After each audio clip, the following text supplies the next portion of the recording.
Doha, États-Unis, vous découvrez ça comme un Congolais lambda. Quelle peut être la place, le rôle? Est-ce que le Parlement a son mot à dire dans tout ce qui se passe? Bon, ce qu'il faut savoir, c'est que la signature ou la ratification des accords est de la compétence de l'exécutif, et en l'occurrence ici, c'est le chef de l'État.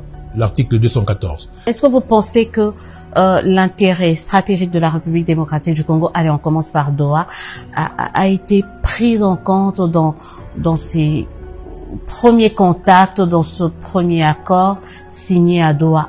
L'initiative de Doha, c'est une initiative informelle, prise par un chef d'État qui voudrait apporter sa contribution au règlement de la crise. Vous avez remarqué d'ailleurs, ça a surpris le monde entier, ça s'est fait dans la plus grande discrétion par un chef d'État. Presque en catimini. Voilà, qui a voulu... Mais ça a marché, ça a eu plus de résultats que Luanda, que Nairobi, c'est ça aussi. Parfois, la discrétion a beaucoup plus d'efficacité que de mener une démarche tambour battant.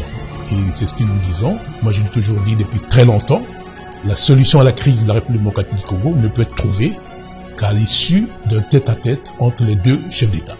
Signature d'un accord de principe entre le gouvernement congolais et le gouvernement rwandais. Vous auriez signé un tel accord dans votre époque? Absolument. C'est quand même une surprise. Il y a personne qui savait qu'il y avait ce contact entre les deux diplomates ou même les trois diplomates. C'est pas forcément une bonne chose, hein? Non, à mon avis, c'est une très bonne chose. Qu'on a relevé dans cet accord de principe, le Rwanda et la RDC s'engagent à lancer ou à échanger leur coopération sur des priorités communes telles que le développement hydroélectrique, la gestion des parcs nationaux, la réduction des risques liés aux chaînes d'approvisionnement en minéraux et des chaînes de valeur minérale transparentes, formalisées et légales de bout en bout. Donc là, on parle de la mine au métal transformé, reliant les deux pays en partenariat avec le gouvernement américain et les investisseurs américains, ce qui fait dire à certains, ça, c'est ce que nous avait proposé en 2009 Nicolas Sarkozy. Non. À l'époque, on avait refusé. Non. On avait dit, il faut pas qu'il y ait cogestion. Inévitablement, il faut la cogestion. Vous ne pouvez pas faire autrement. L'acheminement en minéraux, on sait que le Rwanda n'a pratiquement rien. Oui. On parle de l'acheminement, apparemment des minéraux congolais.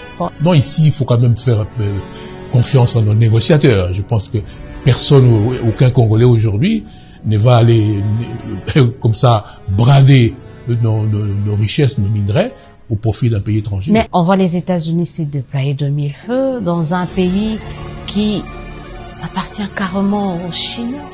Nous avons aussi un problème sécuritaire. On a besoin d'une protection militaire que la Chine ne nous donne pas. Qu'elle ne nous donne pas, et puis encore une fois, c'est pour ça que on a parlé de la diplomatie entrepreneuriale. Je pense que les pays voisins ne vont plus s'amuser à faire des incursions, mais pire que ça, de nous agresser. À venir nous agresser au point de porter atteinte aux intérêts importants des États-Unis d'Amérique. Qu'est-ce que vous pouvez considérer comme une plus grande réussite, victoire de sa politique diplomatique? Sur le plan diplomatique, je pense que c'est le fait d'avoir démystifié le pays agresseur. Je crois que sur ce plan, c'est un actif du président.